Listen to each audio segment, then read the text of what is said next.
Yes.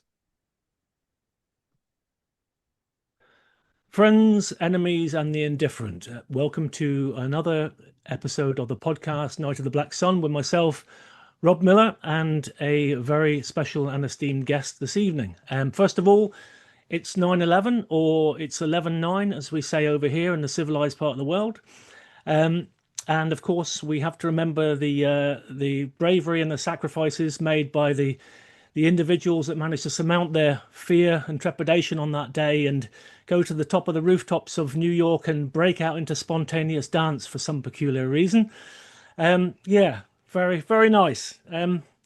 So, with little more to say on that, let's introduce our guest.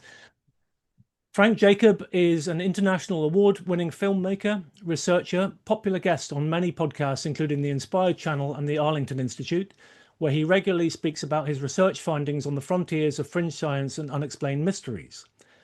Having teamed up with US motion picture production company Screen Addiction, he has also produced and directed multi-award-winning films, including Solar Revolution, The Klaus Donner Chronicles, and Packing for Mars. Frank co-directed and co-produced the series Timeless, a first-of-its-kind German format exploring the world of the paranormal for US online network Gaia.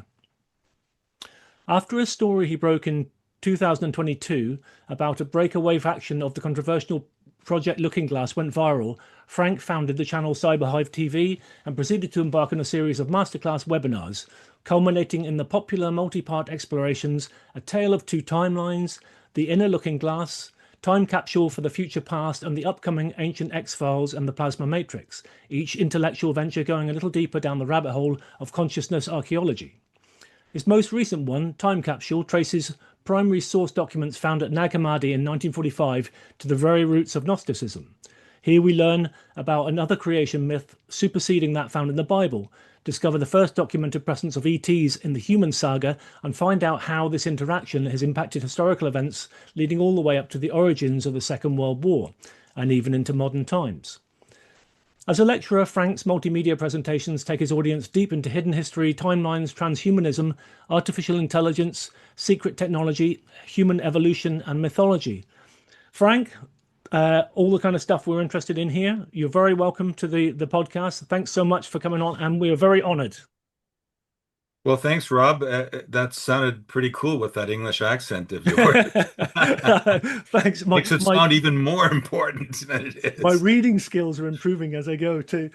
Yeah, when we do these sort of talks, what I generally kind of look for, and we probably all do as well, is a sort of commonality. So, for me, it's things like motorcycles, fly fishing, music, UFOs, high strangeness and weirdness, all that kind of stuff. But I was thinking about this and doing this talk with you. Is that the commonality that's really coming to mind is that all the people that I'm talking to that are really interesting these days have had to pass through a particular fire of their own, if you like. It's been about breaking through existing paradigms, through belief systems, through dearly held ideas that we've had.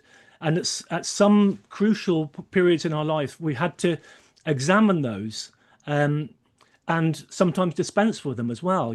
So we can talk about things like more recently stuff like the Second War mythos, for Second World War mythos. We can talk about 9/11. Of course, right up to date now is COVID as well. So this commonality is all the people that have seemed to have made it through like these tests, and they seem to have been tests, not necessarily of an IQ or what we'd like to say a spiritual nature, but something which was given to us in order that we need to be able to move on.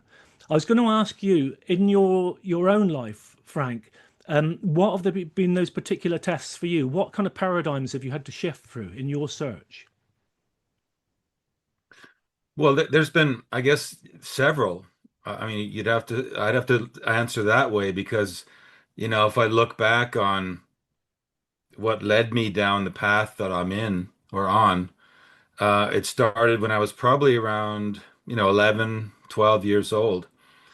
And I came across a book that I ordered in I had this little mail order catalog where you could order like, sea monkeys and stuff like that. And one of the materials in it was a book about Hiroshima, and I didn't know anything about that. It was like Hiroshima, the Japan, the bombing and blah blah blah. So I decided to buy it. Mm. and it shocked the heck out of me, basically. And I think it deeply affected me to the point where I realized, okay, I'm living on a planet with a bunch of insane leaders of the free world that would do something like that and pat themselves on the back for it. And so that kind of led me, it set me on the path of a certain healthy skepticism. Mhm. I no longer accepted the voice of authority as legitimate because I thought they were virtually insane, literally insane. And so as a result of that, and I guess that's kind of the proof of the concept, if you seek something, you shall find it, you know.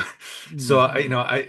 it just developed. I got into as I grew older, I ended up having these plateaus of awareness. And right after that awareness came an entry into what I would call the metaphysical, spiritual view of the world, the paranormal stuff, through material like Carlos Castaneda. I was a big fan of reading those books because I was working out with an older um, person than myself 3 or 4 years older that was into that material. So we would do these workouts. I was part of this track team in my city. And then he would, I would just, pull it out of his mind because you can imagine a young formative mind is just hungry for this kind of material. So we would have these deep discussions and it kind of led me into that direction. Ultimately, of course, one of the next plateaus was the historical revisionism, I guess what it's called now. Back then, it was more you know, the um, the accidental view of history was for me not any more legit because I realized, okay, look, if people are planning things to do certain things, then there's definitely reason for people to form conspiracies and to try and come up with plans to push those conspiracies out there to gain advantage for themselves in circles of power. It seemed very logical. Mm. Um, and then, I kind of got a little older. I got into college age, and I decided to enter into the world of arts, particularly music. And I've been playing, music for years, and I decided to become a professional musician, and I ended up touring in Canada. And I just kind of left that stuff behind and figured, oh, well, I mean, someone will solve that problem and whatever. And you try to integrate in life, right? And then it wasn't really until um, quite a while later that it all came back, full circle. And I Mm. was much older, and I was at that point capable of operating recording instruments, musical microphones, playing music, composing music, and then along comes video and visuals and film. I was always a kind of a film buff. And so I kind of looked for a way. I figured, my particular superpower is to take the information that's out there in this genre or in Mm. this area of fringe, beliefs and science and everything that was which was legitimate and quantifiable, but didn't have a large public. And most of the stuff that was out there was really terribly produced. And I began on this journey of trying to raise the level of production standard on those fringe kind of subjects. One of them, you see them kind of back here, maybe if you look where my finger is, Uh-huh. that's a poster of a film called Packing for Mars. That was one of the things that sort of led me down that road toward creating cinematic experiences in the documentary genre, Mm. but bringing in my particular flair of the arts and storytelling. At the time, I was also working for a large television production studio in Austria. So my daily job was to operate state-of-the-art technology and pump out, hours and hours of film and video and create stories out of that. So I was really well trained and well versed in that. So I decided to apply that to this other world, the other worldly material. And that was another plateau. And I guess you could say the one that I'm on now is that once I kind of started doing that, then I met my partner, Tanya Maidenford. She's had a company in the States called Screen Addiction. The two of us merged and we began to explore these crazy, almost like Scully and Mulder approach, to some of this crazy material. And at some point, I ran into the Gnostic material. Yeah. I think, let's see if I got it somewhere here. You might know this. You may have heard of this guy. Yeah. I think you might see it in the background here as well. Oh yeah, there you go. Well, Yeah. I ran into this man's material, Yeah. and I'd heard about Gnosticism, and but I always had the kind of view of it as the majority of people have, is that it's some early Christian sect, Mm. and that their material was really radical, and that the Vatican basically, when they were creating the Gospels and essentially editing together the final version of their script, which then later be called it was called the Bible, comprised of the Old and New Testaments.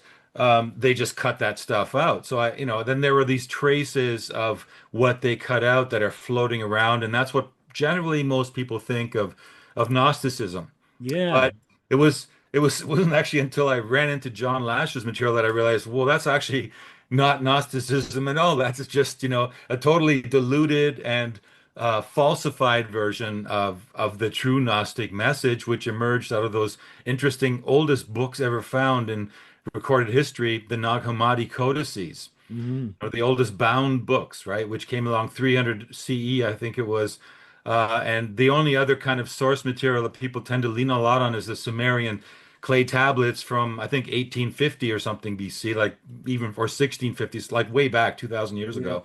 Well, we're going to Uh, go into that area quite yeah, specifically as well, because likewise, I'm a bit of a fanboy of John Lamb Lash, and coming across his material kind of blew my mind as well because I'd had a sort of a passing interest in the general Gnostic sphere, if you like, having sort of come out of sort of Western esotericism and occultism and all that kind of stuff, and sort of leading on to that. But like yourself and like a lot of other people, we had heard primarily the early church propaganda, which is like an amazing ruse to be able to put you actually off the scent altogether. So you go, oh well, I can discount that because it seems contrary to what you can see in the world itself, which is a beautiful place. It's not somewhere to deny.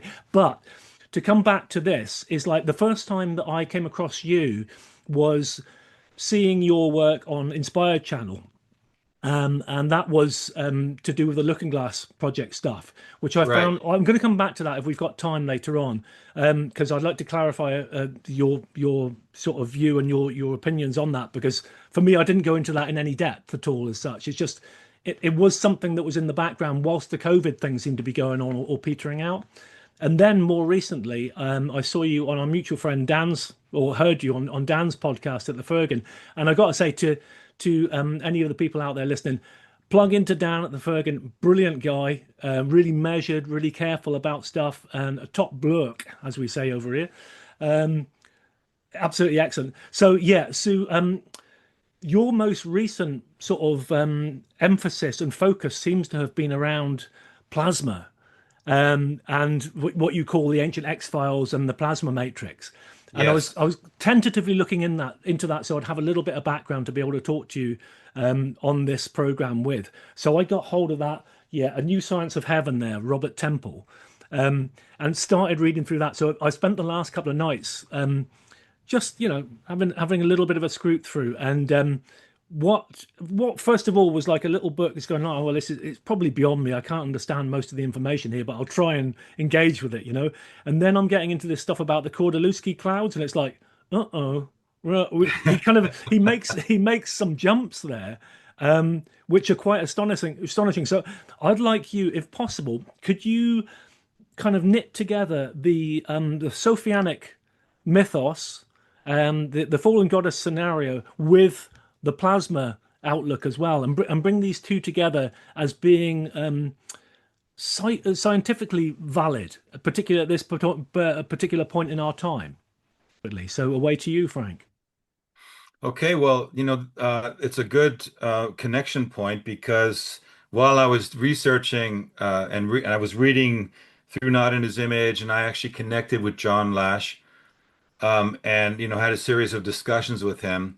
And one of the things that was clear from the material was that he was saying that the creation myth of the Gnostics, of the Telestai, not the Valentinian Gnostics, but the Sethian Gnostics, as that's the proper word for them, the ones that are the kind of the pure version of the Gnostic message. What they were finding is almost better, or is now explainable far more accurately in terms of electric universe theory and and the plasma cosmos, plasma physics, and that the emerging science in those areas, which is pretty cutting edge and of course very controversial for the standard model of physics, does a far better job of explaining a lot of the phenomenon in our universe. For example, the shaping of galaxies and the birth of planets, which, in the Big Bang Theory and in relativity can take, thousands and hundreds or millions of years. In the electric universe theory, because it's based on electromagnetism and not gravity. Those are kind of the main difference right there being the model of gravity is that space is empty and that there's these giant marbles floating around with mass and that they generate gravity, and this gravity is what essentially forms the movement and the structure and is the source of the energy in the universe. But what you come across is that with the electric universe theory, it's electromagnetism that's the main driving force in the universe, and the power electromagnetic forces 10 to the power of 39 times more powerful than the effects of gravity. Just to give you an idea, that's 10 with 39 zeros after it, times more powerful than gravity as a driver and mover of mass or plasma in the universe.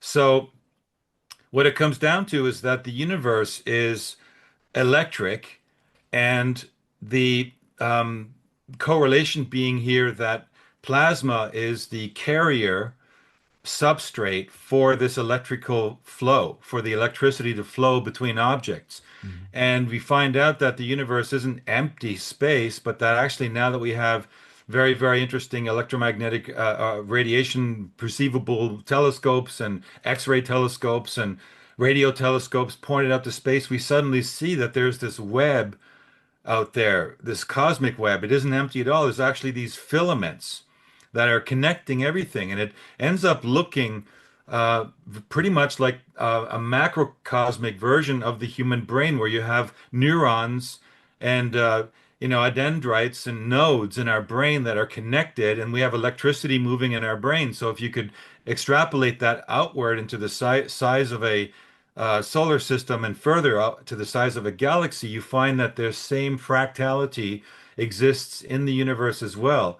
And you couple that with what I came across then reading Lash talking about how at the center of the universe is this habitat for these godlike beings, which the Gnostics called the Aeons, which are plasma torrents, like giant, entities, super intelligences, which have identity, gender, and they're kind of like, you could say, swirling within the intense plasmic glow at the center of all galaxies. Mm. And this idea, of course, is, a direct contradiction to the black hole theory, which says that there's this black hole at the center of every galaxy. Then again, they've never actually observed a black hole. It's never been proven that black holes exist. And yet, at the same time, you can prove the electromagnetic force in action in galaxies. In fact, the proponents of the electric universe have been able to, in a laboratory, recreate the creation of galaxies using plasmas. And Really? so, yeah, absolutely.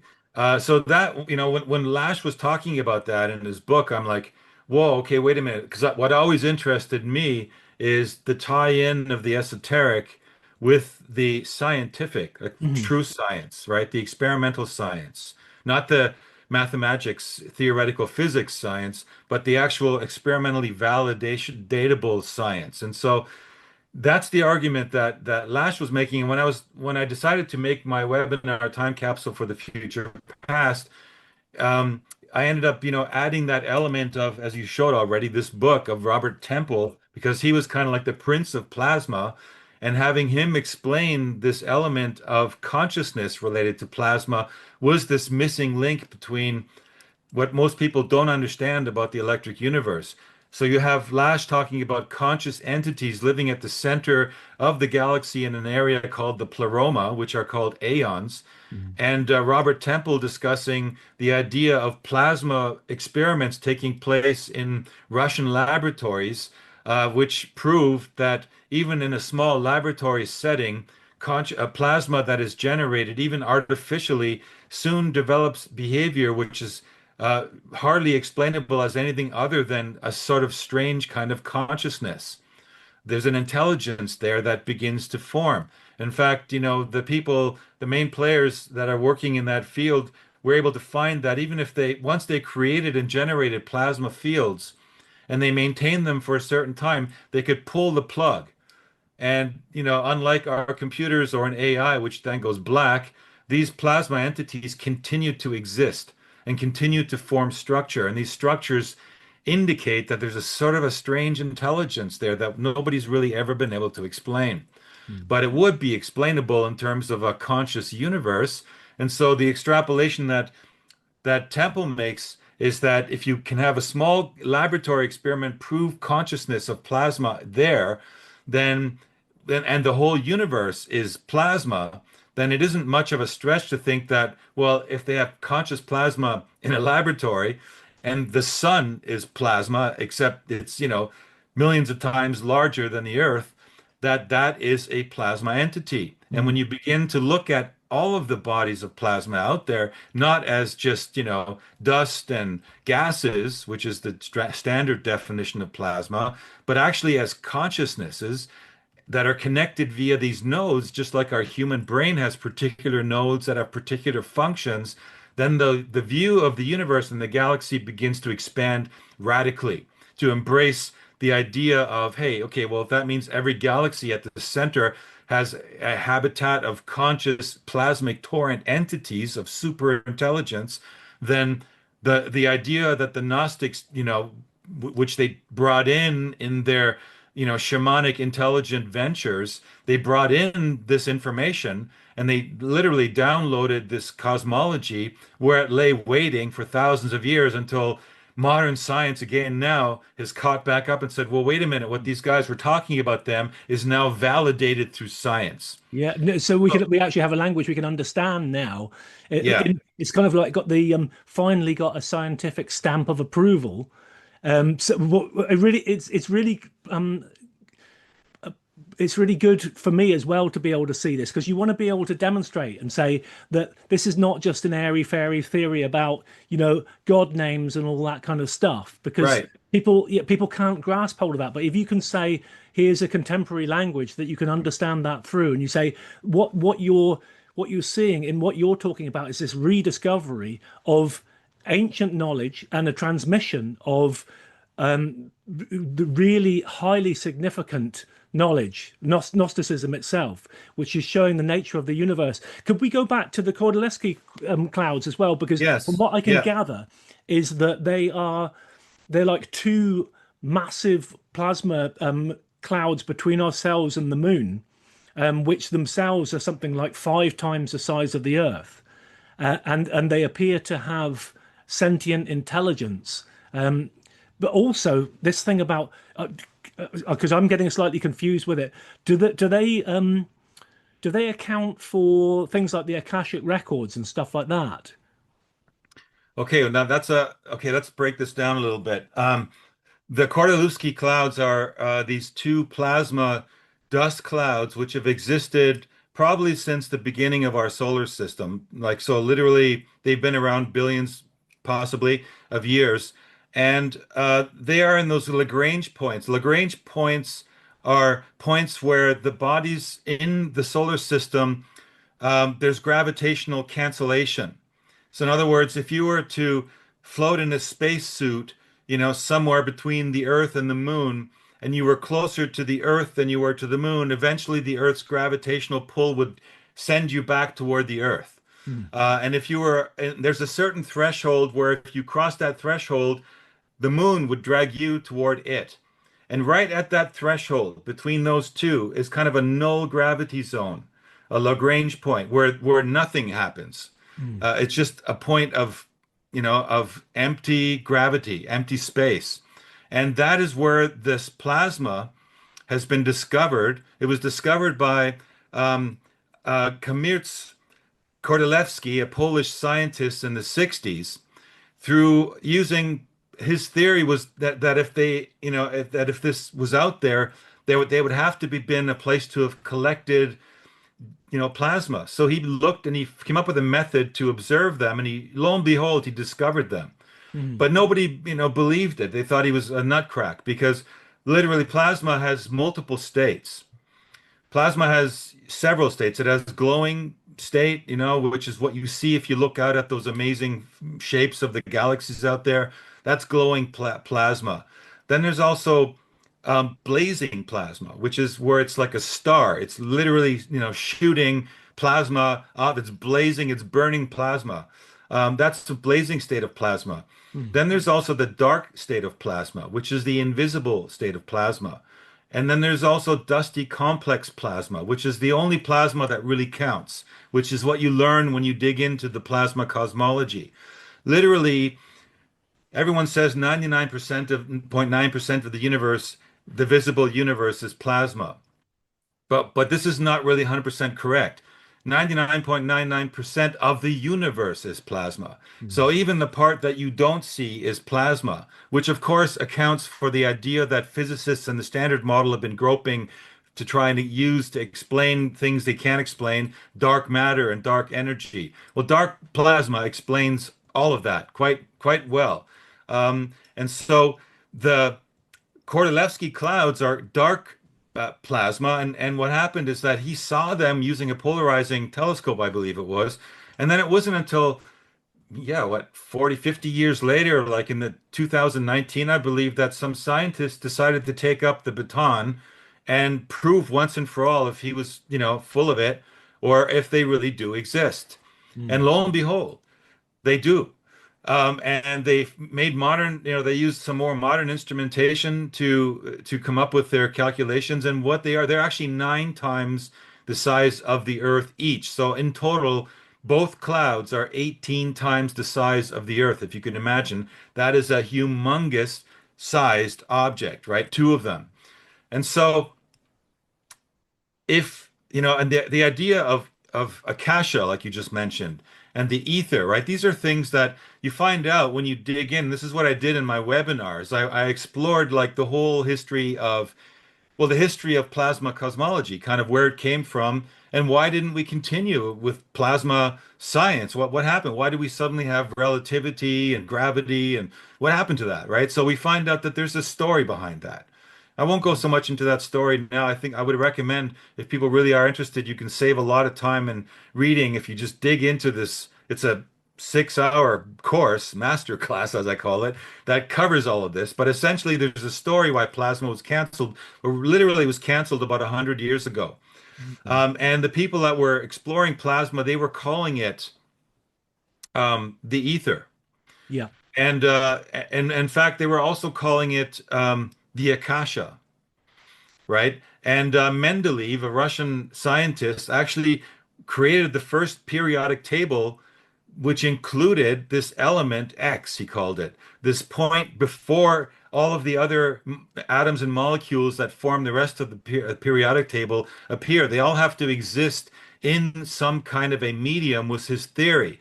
And he drew that into his periodic table. And of course, then when the relativity theory came in and Einsteinian's model came in, literally one of the first things they did is they cut ether and element X out of the periodic table. That is why most people that have a periodic table today, or most of us that went to school, never heard of an element X, or we just think that hydrogen is the first element, right? Mm. So literally, they canceled it out. And what you find out is that, this element, this fundamental essence, plasma, is kind of like the first state of matter, or some people call it the fourth. John Lash likes to call it the fifth, right?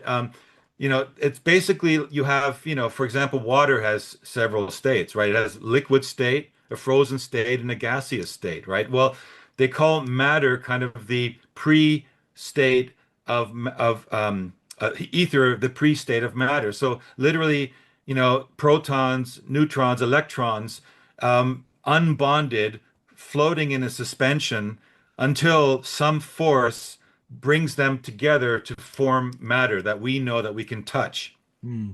So So it's literally this substance in which everything in the entire universe is suspended. so that matter itself, it seems to be sort of the anomaly here in this new model. Absolutely. You Yeah. find out that matter is that, people go, why is it 99.99% and not 100? Well, it's that 0.001% that is the matter that we actually see and Mm. touch.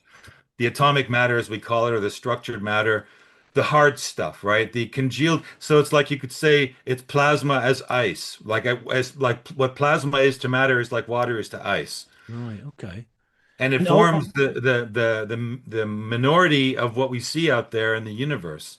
are we seeing the same sort of eternal protagonists involved in the suppression of this knowledge as well? And if so, why? What's the ultimate goal of that? Is it just to is it to once again veil the sacred nature of our human experience?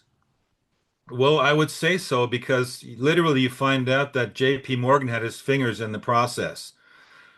We all have heard of Tesla. I'm sure your audience knows of Nikola Tesla. And we know that Nikola Tesla was working on Wardenclyffe Tower. And Wardenclyffe Tower was on the one hand a wireless radio broadcasting tower that could send signals across the ocean so that JP Morgan could capitalize on advanced stock market movements. And that's why Nikola Tesla sold JP Morgan on funding the thing for him. Uh, fucking typical. And the problem was though that Morgan was suspicious of Tesla, and he sent in spies to keep their eye on the project as it was developed. And what happened is the spies soon noticed that there was more going on here than a simple radio broadcast tower, and they Right. reported this back to J.P. Morgan. And when J.P. Morgan found out that Tesla was working on wireless electricity that was utilizing the ether as a medium of transmission, he immediately panicked because he had just basically set up a whole grid of electrical tower, like electric poles through all of America and other parts in the world with wires that you could put a meter on, and you could easily control how much who gets what and how much they pay for it. And Wow. along comes this nut job and says he's got the thing for free and everyone can download it with a little radio device in their home, right? So he had to crush him, and so literally they crushed his Wardenclyffe Tower. They pulled the financing, and and they actually embarked. Not only that, that wasn't enough. They actually embarked on a discreditation program by switching in the mainstream media and the scientific journals and the scientists to actually come out and say that this is absolutely crackpot, doesn't exist, never been proven, etc. So they slandered him and they slandered Ether, and they literally they looked for an alternative that they could work with that was more nebulous. And the Right. perfect candidate was a little Swiss man in Bern by the name of Albert Einstein. And Mhm. so they financed this man, and the German scientific community literally invited him, and he presented his mathematics, the relativity theory, which he stole in part from Lorentz, and his Yeah. wife actually did most of the math. But he took full credit for it, and he went out there with it, and everyone, because nobody understood the math at that level, it became the world changed overnight into this idea that mathematics was it, and only somebody as smart enough as Einstein and a few other handful of other people could understand it. The clincher was, when they observed the first solar eclipse, and you could see it looked like bent light, and so they said, "Oh my God, he predicted bent light, so he must be right, and this must be true," and everything changed. And so what you had then is a total change of a scientific paradigm. Now, I should add a little bit because you mentioned this earlier. So, like you said, like the Cordylewski clouds are like, you mentioned the Akashic records and stuff like that. The tie-in to that area of science has to do again with plasma in the laboratory that was developed, and where they essentially realized that when they created these plasmas in a laboratory, that the plasma dust, which is what you need to make it work, is has a self-forming, self-structuring element to it that they call plasma crystals. And so these plasma crystals form. These are crystalline structures. And what we know from crystal like quartz crystal or other forms of crystal is that they're excellent at storing information and they're excellent at regulating information and regulating current flow, like Swiss watches, for example. And now, of course, they're moving into crystalline hard drive, I mean, storage devices where they're using crystal to store, they're using optical drives and they're using crystal to store information optically, which Right. is giving them much higher storage mechanisms than they've ever been able to have before, where they had magnetic drives, right? So what Temple and his colleague Chandra, oh, I always forget his last name is so hard to pronounce. Wikramas something is an Indian guy, astrophysicist. Um, the two of them essentially worked out the math on the new data coming back from the scientists in 2019 who rediscovered the Cordylewski clouds. And what they realized is that the density of particles that has been registered reverse extrapolated back into the laboratory that of information and data that they knew would mean that the crystalline structures also would be formed naturally in the Kordylewski structures. So you would have not just these clouds out there, but you would have massive structured crystalline forms, Like which are supercomputers. which you would find in superconductors Mm. and and storage devices in basically all of the things you need to store intelligent information or information in general. And Mm. once you have that, you have the ability of yes, a kind of sentience, you might say, or the let's just say the capacity for a sentient being to utilize the space, just like we as sentient beings utilize the neurons in our brain. And we have biophotons in our system as well. And so we utilize that structure for intelligent communication and many other things. And so their idea was that, well, if that's the case, then these Kordylewski clouds are these giant entities. Mm. And so when I read it, I was like, okay, wait a minute, let's think this through. Yeah. If they really are these entities, well, I'm looking at it again in terms of, you know, John Lashian, uh, you know, uh, cosmology of aeons, living entities, torrential electric beings, Mm. right? And that Sophia, who is one of those beings, we haven't really talked much about Sophia, but literally Sophia is one of those aeons, and you can find her mentioned in the Gnostic texts vaguely. It's actually John Lash who brought more of the Sophia story out than anybody else in a scholarly way. But Sophia is one of those aeons, and she actually left the safe haven of the Pleroma and did something unprecedented by, turning into matter out of plasma, and that matter took on the shape of our planet and became the planetary house or home for the anthropos, which is the human species, the genome that was created by the torrents, the aeonic torrents in the pleroma, with her and her counterpart, a male counterpart. She brought that element into the game and created the planet for us to live and grow on. And so I was thinking, okay, let's just assume all of this is true. And a lot of it is actually interestingly provable, right? I mean, that's the nice thing. We always have to come back to. Yeah. Well, if you have a crazy theory, a religious theory, you shouldn't just stick with belief. You should try to find empirical evidence, experimental evidence that can test your theory. Yeah. This is So why this is one. This is Go why, ahead. sorry, this is why listening to you, sorry to interject there, was exciting because I'm going, brilliant. You've got this way to bring the two things together. I talked with John some years ago, and we had a very in-depth conversation, but one that probably I couldn't appreciate fully at the time. And like these sort of subjects, you need somebody else sometimes to make that connection and make it click. So it's really exciting to see you open up this line of inquiry and also to bring these two things together in a sort of harmonic manner too. So, Right.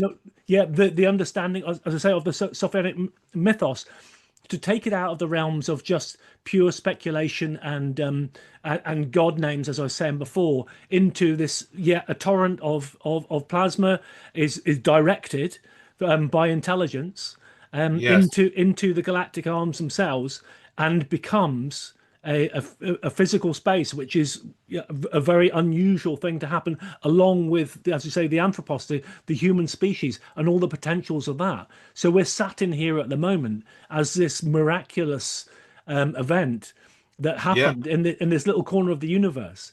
And of exactly. course, the early sort of the early is it Irenaeus and all these early church so-called scholars try and put you right off the scent by saying, "Oh no, what they really believe was like the Earth is an evil place, and Right. we must get the hell out of here." And of course, you got people like David Icke and arguably Sitchin and people like that too, who inadvertently perhaps will say To be kind. yeah, to be kind, um, they get the wrong scent, and they Yeah, lead us off into this scenario whereby everything is sort of is very negative on the outside, and we're somehow trapped, and we have no power, and we have no agency.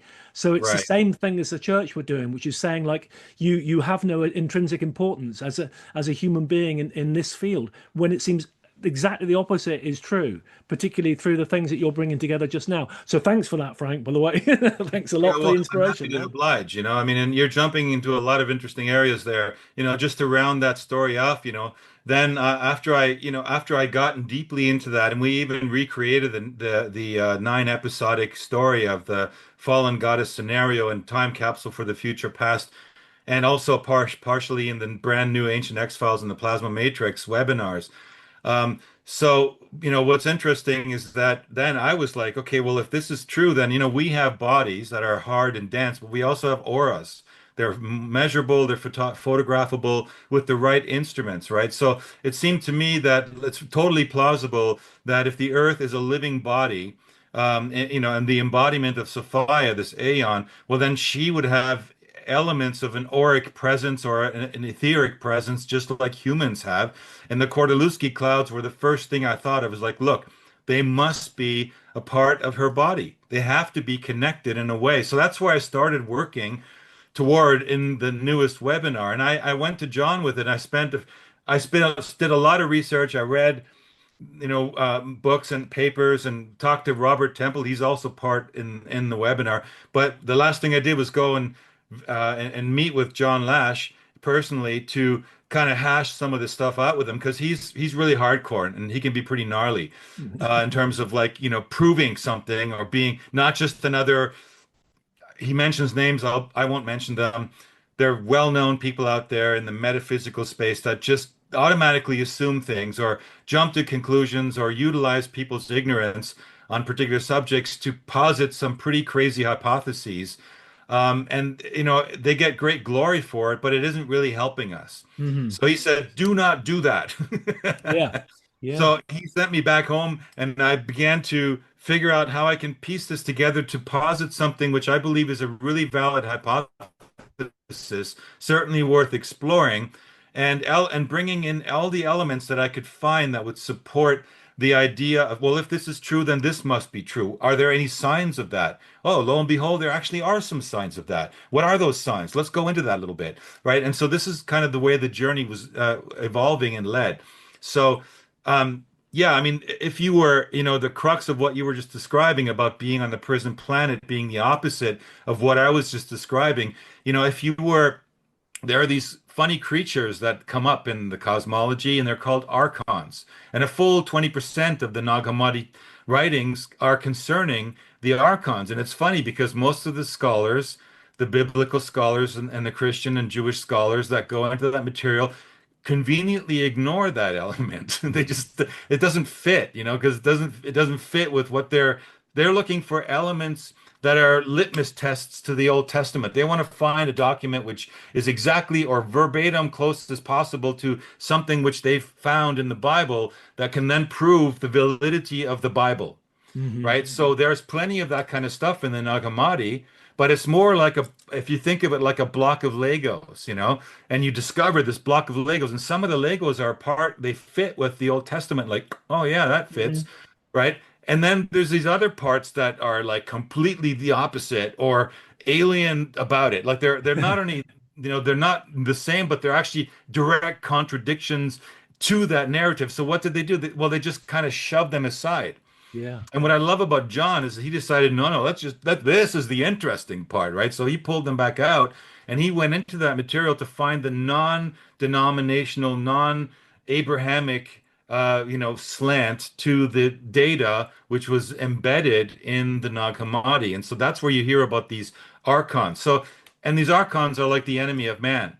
Mm. And so what they talk about in the Bible and what Ike and others are talking about are, these outsiders, these aliens, like gods or whatever, who created a fake Earth, right? And they imprisoned man on it, and Mm. they're the creators, and and they find like, and you can find traces of the names of those aeons. Sophia's in there too, and Satan and Yaldabaoth, and all of these in this neat hierarchy that they've created in those books, right?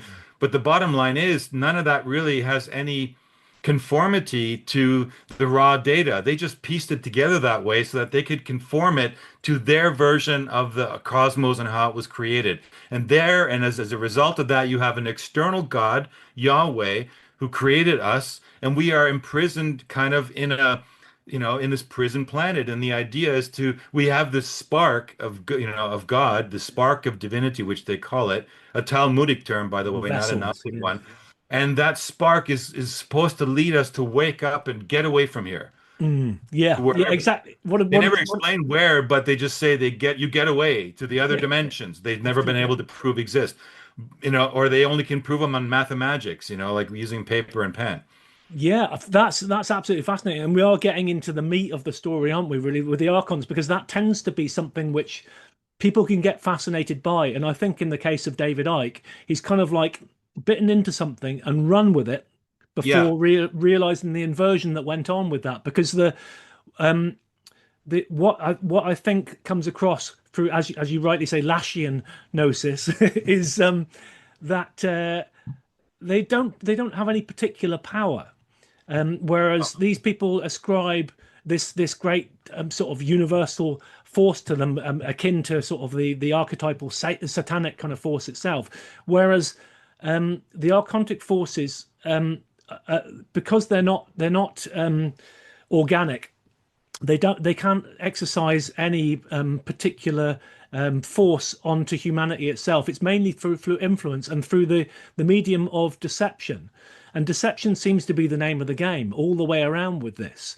And where we see false narratives, such as what you're talking about earlier on, with I know I'd like to hear more about the Wardenclyffe Tower thing, and incidentally, the Uncle John Trump going in and being the guy that gets the files when they bust down his flat eventually. So, but coming back to the Archontic thing, the misconception that somehow we're controlled by these demonic evil forces that we can't do anything about at all.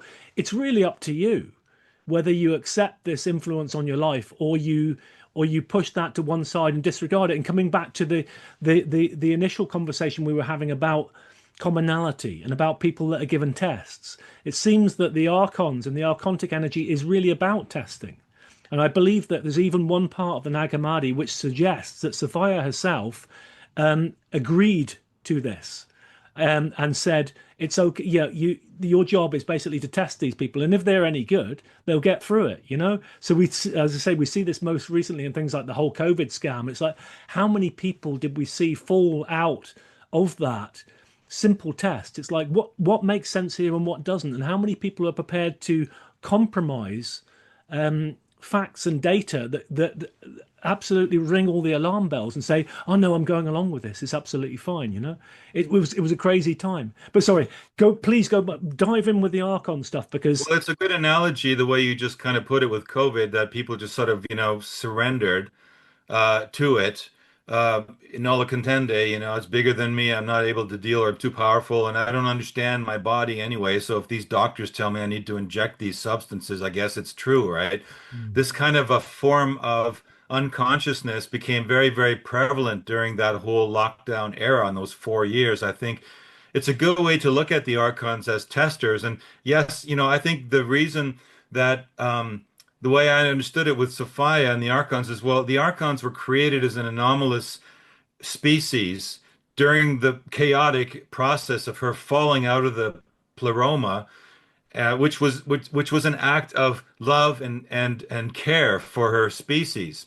we should maybe preempt it a little bit by the fact that these pleromas, these habitats for these aeons, are kind of like the watch decks, where they actually conceive of these experiments in forms of like genomes, and then they release these um, genome substances out into the arms of the galaxy, where the idea is that they will collide with some dusty complex plasma, and eventually it will result in them finding a suitable habitat on a planet somewhere, and then growing and evolving as a species from there. Now, apparently, this is what Lash has been able to decode from going into, we should maybe mention he's also a comparative mythologist, on par with very little others out there, and he spent a lot of time living in the Eastern countries, and he studied the Vedas and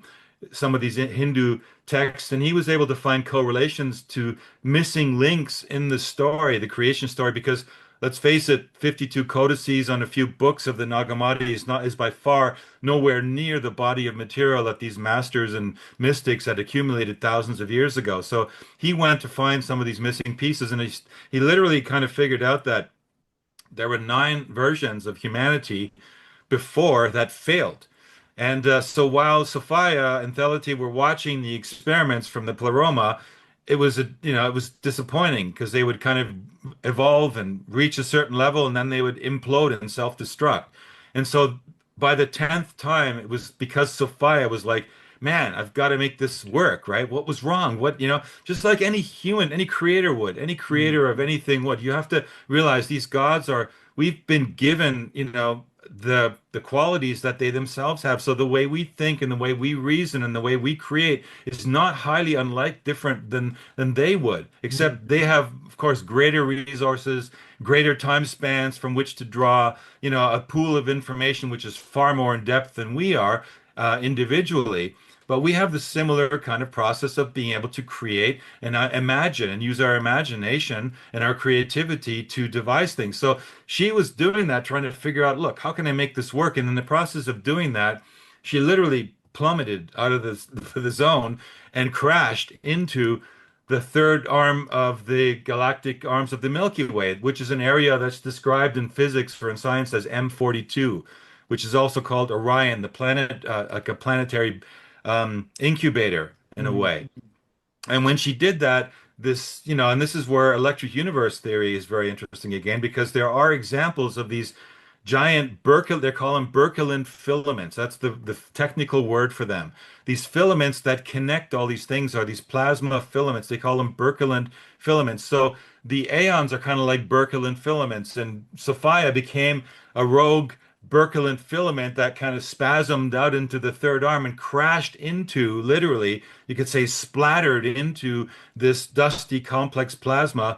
And as a result of doing that, like with anything that has any kind of crystalline plasmic structure, it has intelligence built into the structure. And some of that kind of rubbed off on the particles that she smashed into. And those particles, assuming this rubbed off intelligence, took on the kind of embryonic form. That's why they call the Nag Hammadi, call them like the premature fetus of humanity. So they took on this kind of pre-human form, 2 versions of it. One of them is described in the Nag Hammadi as looking pretty much like a premature born baby, large bulby heads, huge bulbous eyes, tiny body, matches pretty much the description that we have in modern ufology of the so-called grays. Yeah. The other type of Archon, which emerged when she crashed in, it grew out of that complexity of that structure and turned into kind of a reptilian type of being, and Mm. that became kind of the Lord Archon. And that Lord Archon began kind of working against Sophia, and she had to deal with these Archons as an inadvertent, unexpected, anomalous occurrence in her, which, moving against protocols to come out of the pleroma, it had a price. The cost of that was the creation of these archons. And so she dealt with them, and she gave them tasks, and she gave them little bits of information for them to keep them busy and out of her hair, literally, while she figured out how to solve the problem of her baby, which is the anthropos, the real luminous child, humanity. And so in the process of doing that, the first creation that they built, these archons, was the solar system as we know it, minus the sun, the earth, and the moon. That became kind of like a mobile with Saturn at the center point being the star and all the other bodies around it. And it held for a while, but even that eventually fell apart.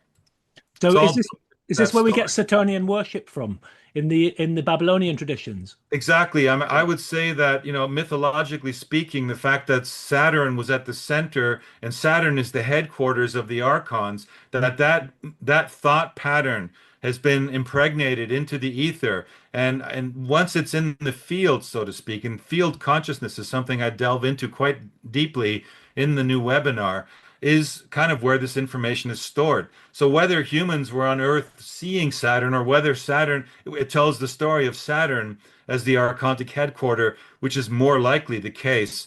It doesn't matter. The story, this archetypal story is there. And Mm. Saturn is that dominant planet that was there. And then eventually it fell apart. And the process of creating the solar system we know now, the sun, the earth, and the moon was born, literally. And that is the story. That is where Sophia enters the story as the planetary animal mother, and that is where the human story actually begins. So the archons preceded humanity. And once they realized that there was this actual humanity, which had everything that they have, plus, factors of 10 more, they became envious and they began to work against the creation. And that is literally, I would say, the nutshell of the story of mankind on Earth trying to reach the intended level of creative genius, the epinoia. I think they call it luminous epinoia, right? Where this ability to create. We have this nous, which is this divine intelligence in us, which has been given to us by our creators, Thelete and Sophia, to be able to take it where not even the aeons would know where it would go. Because literally, they said, let's create us in material form and see what happens. And the idea, of course, would be that we would then blossom and we would create shit that nobody ever would know would happen. That's the idea of novelty, and that's the idea of free will. Those are the only two rules, if there are any in the universe. None of these other ones that Noah and this other stuff. This is all that came much later. That's part of this archontic deception. And so there's a lot of stories about the Archons meddling in human affairs right from the get-go, even to the point where they were trying to impregnate Eve. They were trying to genetically manipulate humanity, but they were never able to do it. And this is where simulation comes into play, Mm. right? Because people say we live in, Ike is one of them, we live in a simulation, right? And what does that mean? Well, I mean, it's really hard to describe that because my argument's always been that if there's a simulation, what is it simulating? Yeah. There's Yeah. got to be some original, What's the right? What pattern? does that look like? Why aren't we talking about that? Yeah. And so the idea of simulation, though, in this manner of speaking with the archons, has to do with capturing our minds, using psyops and giving us the idea that there's, these powers out there, that there's this other um, cosmology out there, that there's this other power out there outside of the Earth, which has precedence over the Earth. This is one of the most devious forms of simulation because it moves us out of the present moment of being in touch with the Earth and our divine mother, Sophia, and dreaming together with her toward this perfect idea of manifesting the genius we were given in our genetic code versus this outside element which can't hack into it, but if they can get us to attract our and look at their world and pull us out of our world, then they've brought us into their world, and there they can do with us what they want. And this is, we're kind of where we're headed in society right now, with, you could say, AI being the fruition of the archontic dream. So it's an interface whereby um, the Archontic menace really tries to hijack the human experience through meeting us halfway, if you like, because I think it's basically it's a non-organic silicone based kind of life form, if you like, isn't it? Um, Right. Yeah, so again, this thing about misconstruction of stuff, how possibly because a friend of mine's really into Sitchin at the moment, and it's like, and I remember that there's something wrong with the Sitchin description, which I tried to get back to through a friend of ours, and she sent me over this stuff to kind of to illuminate a bit more on that. And it's really this, like what you alluded to there, which is this supposed hacking of the human genome, which we see in the Mesopotamian literature. But yet the earlier Gnostic stuff says that explicitly this did not happen, but that No, it they was can't hack the that they genome. tried it. Yeah. Yeah, it's not hackable. It never will be hackable. And that's one of the things that emerges in the Ancient X-Files webinar, because you find out why it's not hackable. That Oh, was a cool. question I was trying to answer for myself. Like, well, I mean, if it's just the genome, it's just the DNA and a bunch of code, it should be hackable. Mm, The fact is they are tampering with that code. But the problem is that the DNA that we see, that we call DNA, which itself is a very vague description, by the way. If you start looking at that science, it falls apart actually quite easily as well. But let's just give them their DNA in the gene pool. But the fact is that DNA is actually more to be thought of as an antenna. okay. It's a multi-frequency antenna that can receive information on multiple bands. It's a scalar antenna, right? Which means that it basically it's able to tune into multiple frequencies. In fact, the DNA structure of the DNA antenna is what is responsible for the very fact that we have these things today, and we can carry them around in our pocket without having to stand next to some poles somewhere to get, because this thing has an antenna based on the mechanics of the human DNA. Did you know that? I That did not. allows us to tune into multiple different frequencies and find the one that is available that is most suited for the best signal. God. And so, Sorry, go pretty on. wild, right? Yeah. Yeah. Yeah. So the DNA is not hackable because the DNA is only part of the code. The actual residual, the greater part of the code, on the one hand is what they call junk DNA, which they say they don't understand, and the other is lying outside in the field. It's the morphogenetic field. It's the plasmic element that goes invisible. It's the part that is not the dense matter, but it's the plasmic element, and that is where the akasha comes back into the whole ideology. So literally, the human genome is not made strictly from DNA. It's actually made, by the looks of it, from the science, seems to indicate that we actually, a large part of our genome resides outside of the tangible physical universe. So the Archons would never be able to hack it. No computer would ever be able to hack it because artificial intelligence only ever reaches for databases that are physical carriers of data. The artificial intelligence, just like the Archons, cannot tap into field consciousness. Only we can, because we are literally, we've been built that way. We have like a pineal gland, and we have a hypothalamus, and we have a hippocampus. We have this amazing hardware which was created organically to thrive on this planet that we're on, so that we can make use of these tools and tap into that extended bandwidth of information. But of course, we're not doing that because most of us are convinced about the relativity theory, and that, where everything is dead and accidental and there's no consciousness in the universe, right? So coming back to this, um, yeah, this is absolutely fascinating. Frank, I'm going to have to watch your webinar on this now. It's like that's going to be 6 hours well spent, I reckon, because there's a lot of stuff which is coming up here, and I'm trying to siphon off which is most important for us to talk about whilst we've got this limited time, because it's going. I'm going UFOs, UFOs, but also like zero energy too, because you're coming back to what you're talking about with the early suppression of technology and the misdirection through Einsteinian, which stolen science. Yeah, So exactly. we should by now have, if we were on a natural trajectory, we should have developed means of having all the energy that we do need. So we've been kept from Absolutely. that through this same thing, through this same sort of archontic, excuse the language, fuckery with us, Yeah, yeah, on the psychological level. So we should have been way ahead by now. So we're always coming across this thing, and because it's stitched up in such a way that you can't name it, because that's a problem, as well, in the way that it yeah. tends to manifest. Um, So we're stuck within that. So can we talk about UFO stuff a moment, just to Sure. go to one side? And as I said, I don't want to take up too much of your time, No, but we're good. No worries. great. Well, my sort of I wasn't really into UFOs so much until I started to get into the Valais and Keel area of stuff when I thought, well, this is much more to my liking because it doesn't go along with the story at all. It's saying there's something else going on here. And this Yes. is what I've been obsessed about for these past few years. And this is kind of like bringing the whole thing into a bit more focus too, because I'm wondering, it's like, how do we separate the baby from the bathwater?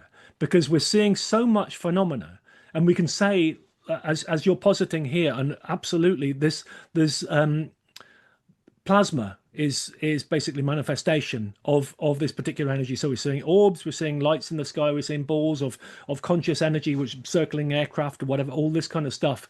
We're also on the other side seeing, which is obviously archonic forms of abduction and all this kind of stuff. Where is that occurring? Sorry, other stuff. It's like, where is that occurring? Is that occurring on the astral? Is it a physical experience that's actually happening? What is real and what's not real? How do we separate the noise from the benign activity? Well, there's this term in psychiatry called psychogenic fugue. You might want to look it up. And it's something that, again, John Lash pointed me toward because I had that discussion with him as well. I'm trying to figure out, well, where is the borderline here between, fiction and reality, and what are UFOs and are they real, etc. Where do they come from? And it was very enlightening to approach it that way because Lash has read pretty much, like hundreds of UFO books and made notes on all the pages. And it's not like he hasn't obsessed with that topic, like anybody with an inquisitive mind and who's a Gnostic would, looking for elements of truth or the real story. And he is totally unconvinced of the actual existence of species that have traveled to our planet from somewhere else and are occupying this planet. He looks at it much more in terms of this psychogenic fugue. So I started looking at that. And psychogenic fugue is kind of a state of consciousness that there's two things at play here. On the one hand, there's trauma, which the subjects who are the people who are the subjects of the abductions tend to often be traumatized beings, or they've got like fear elements. Mm. Not in every case, but many of them. Like Chris Bledsoe, there's a new film out about him. He's in a film we just put out called Extraterrestrial Species Almanac. Wow. He's in that film, and there's also a documentary that was put out about him right now. And if you listen to his story very carefully, he goes out and he has these experiences with these lights, and then he kind of blacks out and he goes into panic mode. And he doesn't really know what's happening or what the whole point of it is, but he always somehow emerges from it. And now he's getting more into the idea that they're messengers from God, or UFO God, I think is the Yeah, UFO of God. title of Yeah. his book, right? But if you listen to his story, and especially in this documentary that came out, you realize that he says that all the people that he got written from all over the world, he says 99% of them all share the same story, and that is that they had huge trauma in their lives, Mm. and then now they had the encounter. Whitley Strieber. Right. So there's a piece of imperial evidence which we must look at as part of the piece of what an abduction experience is really all about. Mhm. The other second piece of that aspect that comes into it is something that I talk about that you just mentioned as well. Valet and Keel and others uh, talk about something called the origin myth. It's like the first time that there's an abduction that takes place or an experience that is recalled by some human being about an abduction. The details of that story are sucked up and documented and put out there, and it immediately becomes part of the cultural um, library Mm. of humanity. And so from that moment forth, every other abduction experience uses that as the yardstick to judge what happened to the person that is having the abduction experience afterward. Mhm. And so rather than looking at the experience on its own terms, people then begin to quantify it according to the terms of the origin myth. Yeah. And if you want to look at the source of the origin myth, how far does it go back? Well, this is very interesting because again, the Nag Hammadi comes into play. We have the Apocryphon of James, I believe, is the book. There is actually an experience where a Gnostic master speaks to an initiate called James, and he says, "James, you're going to be abducted, or you're going to encounter experience. You're going to experience this encounter with three toll collectors."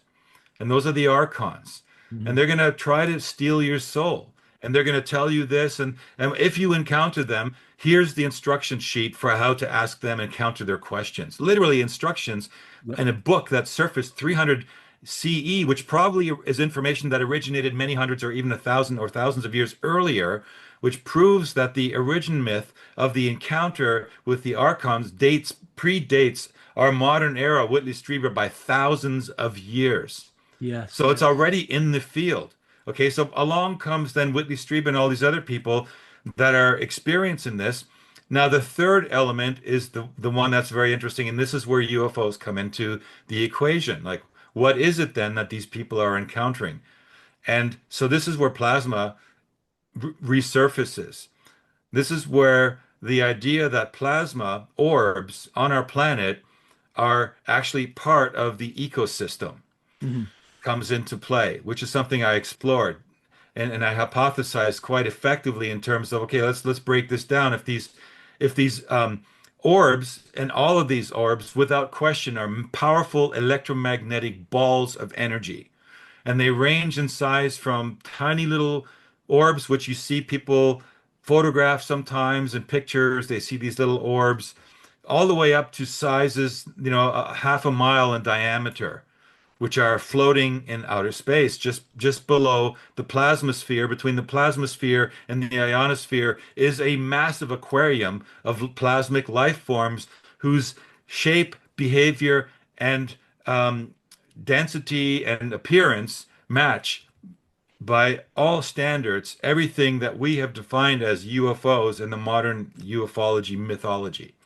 So my question is, and what I posit in the webinar is like, well, are these really extraterrestrials or are these beings actually an extended body of the Earth, which are either probes or drones sent by the Cordylewski clouds? But let's not forget those clouds. They're Yeah. hovering out there, intelligent beings, right? They're gonna gather data Yeah. from what's going on the surface. What better way than to send these orbs down there and they go into the atmosphere and they come down and they probe and people have had these experiences with these drones. Some of them take the form of lightning balls. They have ball lightning out there, and there's many. And ball lightning is one of those mysteries which no one's really ever explained, which fit beautifully into this hypothesis that they are actually probes sent into our atmosphere to study us. This And sounds to me like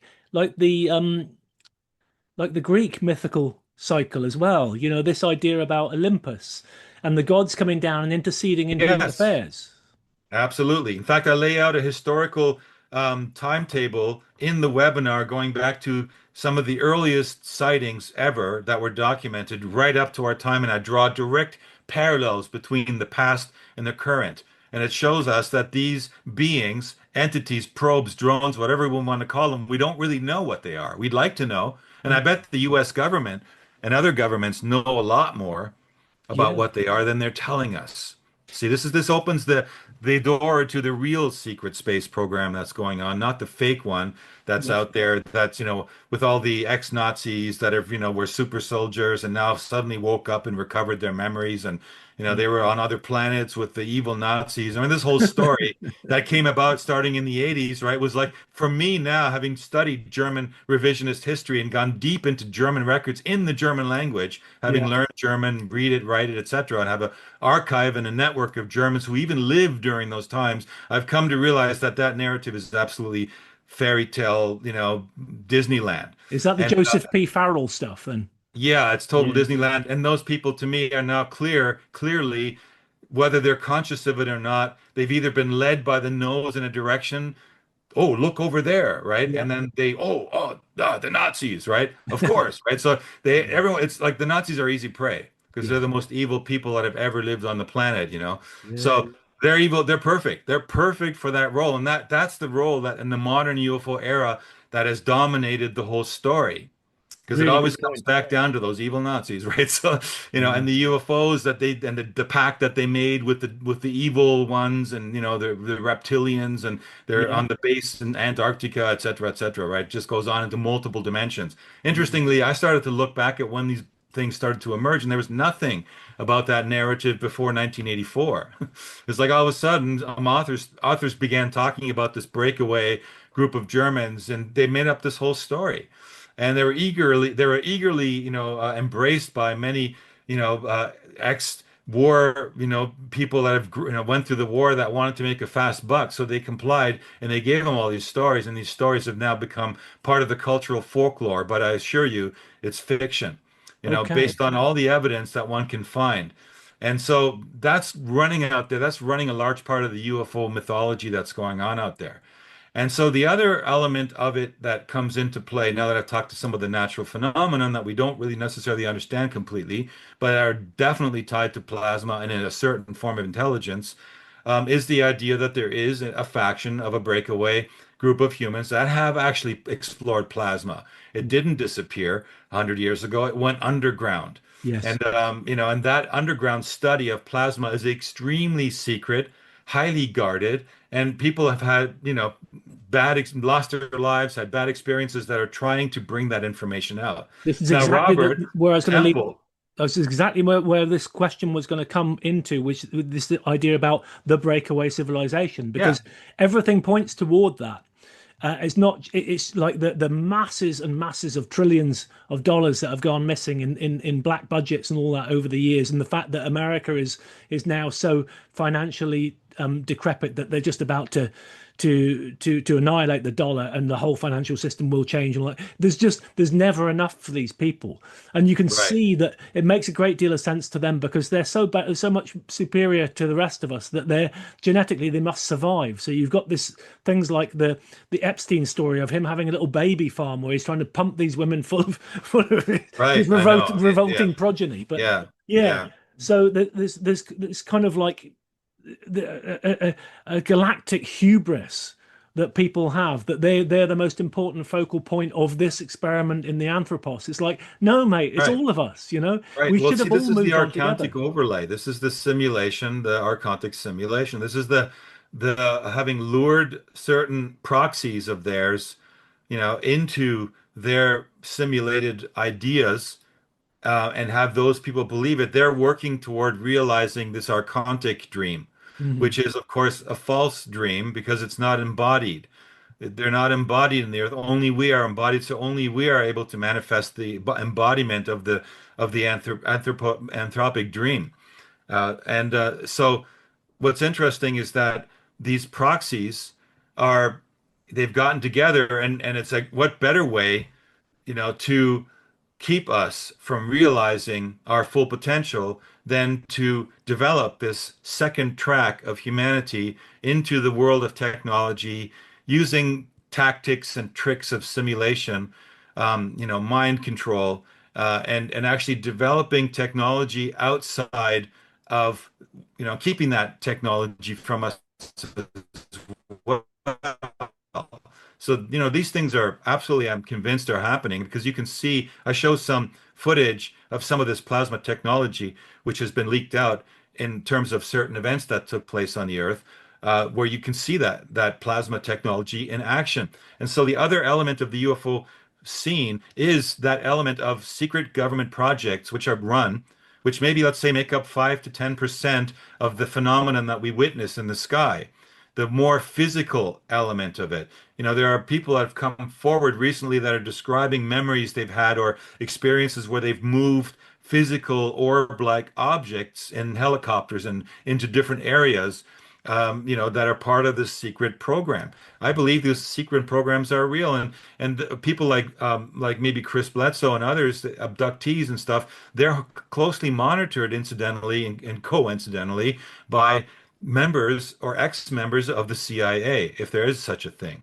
Yeah. right? So these people hover close to, and he describes it in his film. He describes some of his, the nicest guys that came and hung out with him and really wanted to believe his story, and were really the ones that gave him, the wings to come forward with this material.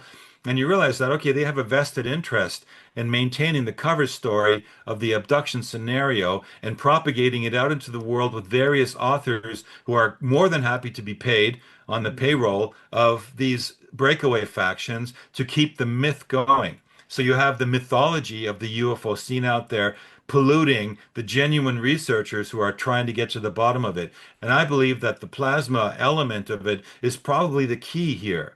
And that is what I'm proposing. That's what I'm positing in the webinar. I'm saying we need to look at this. And you can now drop this because this Yeah. part's been identified, right?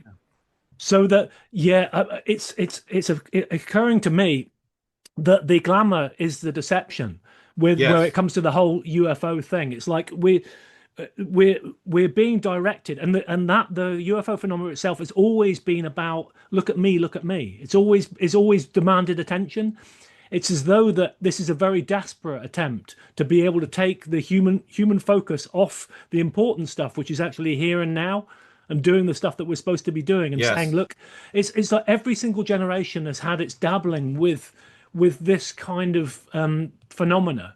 From the spiritualists in the Victorian era through to the sort of New Age movement, and you've got the Theosophists before this, and the Crowley and Jack Parsons and all these mob too. So everybody's come across this, and the most recent manifestation, well, obviously from the 50s and 60s, but now its most recent iteration being the UFO network, and how it's so important for us to understand this and to be able to go Yeah, into the the clouds. Yes, obsession now with it, right? I mean, it's disclosure not. started Yeah. in 2001 with Greer, and in my film, in that film there, Packing from Mars, that's one of the things I explore a little bit about. And basically, there's an obsession with disclosure, and you have Hmm. to ask yourself, well, come on, it's been 25 years, dudes. Like, there's got to be something Yeah. more than what we have. Tomorrow. Yeah. There's got to be more. Look at, we're all running around with high definition cameras, 4K, uh, filming at 120 to 240 frames per second all over the world. Yeah. It's like we would be, there'd be so much footage. They can't hide everywhere, you know? I mean, and people are showing up everywhere with those things and they're filming and doing stuff. I mean, there's no way anybody can tell me that we don't have the technology, the wherewithal, and the sheer numbers of inquisitive people out there to actually document something more than just glowing orbs in the sky. Yeah. And that's all we have up to now. I'm Yeah. sorry. And the other stuff that we have are the whistleblowers, which show us some obscure footage, which, you could fake it. Yep. They never follow it up with, okay, here's that footage, right? Here's that glow, here's that orb. Let's look at it closely. And they put it out in the public for observation. No, they don't. So Frank, I could It's describe myself. I'm a never, ever been able to be inspected. And probably because it never wants to be. They don't want it to be. Yeah. So I See, could here just we go with the interference. yeah. Sorry about that. There's been a lot of this along the way. So the listeners, the viewers are going to have to excuse that. There's been a few bubbles of that as we go. So it's like yeah, I could describe Yeah. myself as a recovering UFOholic in this sense, because it's like an unhealthy obsession, um, which is never going to be satisfied. It never will be. And the fact is, we are from the cosmos. We are from the stars, That's and this is enough. what you see in the Petulia tablet and other areas I talk about in the time capsule web. There's document. We were brought here. Sophia brought us from the center of the galaxy. We Mm. are galactic beings, but we were given a material body. We were given a whole planet, for God's sakes, right?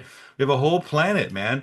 Yeah. And to thrive on, and these amazing material bodies with which to focal point that, like, if you could think of it like this, like the divine is like you have a cloth, but it's like when you fill that cloth with water, you form it, and so the divinity is what fills the space. So we are like literally divinity filling the material space with our bodies and our consciousnesses. I mean, what more do you want, right? So what better way to foil the realization of that idea than to say that God is somewhere off the planet? And I mean, the Archons, I mean, they've come up with clever means to keep us completely off the ball. Yeah. Our eye is not on the ball. We're chasing IT. We're lost in the world of simulations. Yeah. We're in mathematics and theoretical physics, which have never been proven. We're Yeah. still chasing the Big Bang, which is no trace of it. We're still saying there's black holes, which are given, even though there's never ever been a black hole ever witnessed or registered or measured by anyone. And the ones that they show us in terms of photograph, they had to admit that they were a simulated fakery. So, they even turned them on their side. Like if we were looking at the black hole at the center of our galaxy, we wouldn't see it from above, sorry. You would see it, from the side. It's like the trickery is just absurd. And I think one of the things that comes out in the Archontic element in time is that it becomes more and more absurd because the simulation will only run so far. There's only so many times you can copy that paper in the copy machine before you can still read something. It's kind of that analogy. Like it's really getting absurd, and we are seeing the levels of absurdity around us right now, and we're also seeing the reemergence of the message of Sophia and of the Gnostics, the Telestai, in the modern era through the works of people like John Lash and maybe myself. I can be a small piece of that, and anybody else who resonates with what I've been talking about since I put out the last couple of webinars that's going, yeah, that kind of sounds like it feels right. Like for me, it felt right, and for me, it felt worth pursuing, and it has been very rewarding to continue along those levels of inquiry to bring in more and more fascinating elements as evidentiary support so that I'm not just believing Yeah. in Yahweh in the sky and the Elohim that made the earth and all this stuff without ever, I mean, people have been waiting for that Messiah now. Like, the Zadik and the Dead Sea that were being spied on by the Archontic faction of the Gnostics were waiting for the Messiah back then. And Yeah. they said, it's just about here. He's coming next week, and we're bathing to be ready for him. So Yeah. we're clean. So they don't run to their spaceships because we stink like animals. I Yes. mean, literally, that's what their philosophy was, and Trust they were waiting trust the for the plan. Messiah. Trust the Yeah, plan. trust the plan. And guess That's it. what? The Messiah never came. They were Yeah. slaughtered. They ended Yeah. on Masada, and suicide notes everywhere. Yeah. The surviving material was in the Dead Sea Scrolls, and we see who they really were. And then that was adopted and modified and turned into the Gospels, totally fictionalized versions of the story of the history of the Old Testament. And then, carried forward that story of the Savior, the coming from the sky or the heavens, and someone outside is going to come and save us. And there's Q, right? It's Yeah. interesting when you Cute. look at where the Dead Sea Scrolls emerged, right? How do they label those documents? Did you ever check that out? Come round. This is They label it interesting. with Q. The first Wow. letter is Q, and then they Wow. put the number, then Q, and then the cave that they found it in. Frank, Crazy little synchronicity I found. I stumbled on a couple of years ago. brilliant. Frank, we're having So you problems have here. Q, right?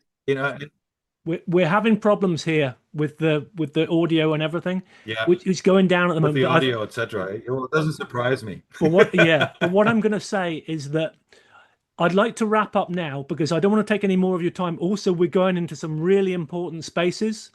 Um, so I'd love to be able to speak to you again at some point. If Yeah, if let's we do a part two or something. Let's try and do that. I'd love to. And I say I feel very privileged to be privy to this conversation too. So it's like really important um, that us as we're Grail seekers. It's like Yeah, we're all over the world. We've always been at this, and we're always trying to find answers. And I love to be able to find real meat on the bone as well, rather than this speculative philosophy that I've right. been nibbling out for bloody years without any nourishment. So I'm going to say goodbye to you tonight, and I'll put some notes, some show notes in the bottom to direct people through to your webinars and things. I think I'll watch these myself, and then I'll reach out to you with a ton more questions because this has been fascinating. It is absolutely spot on the kind of stuff I love to talk about. What a pleasure, mate. Excellent. What a pleasure. Well, it's a pleasure on my end that you're so interested and you we have this animated conversation. So it helps me to bring the information out too. Yeah, let's do this. Let's do a part two. You'll have probably 100,000 questions after you've gone through, some of that material. It's very dense. It's very compact, very concentrated, and you can watch it again and again. And the idea of it is to kind of start laying down a body of this lost knowledge in a very modern context by bringing in some of the key players, and that's why John Lash is in them. He had to be, and that's why Robert Temple is part of it. You have to try to flesh out your story from as many sources as you can, and to be able to set up a positive good hypothesis, a stable hypothesis, and that's all I'm doing. So yeah, absolutely, it would be great. Brilliant. Thanks, Frank. Have a great night and pleasure, man. Thanks so much. Pleasure's all mine. Bye, man.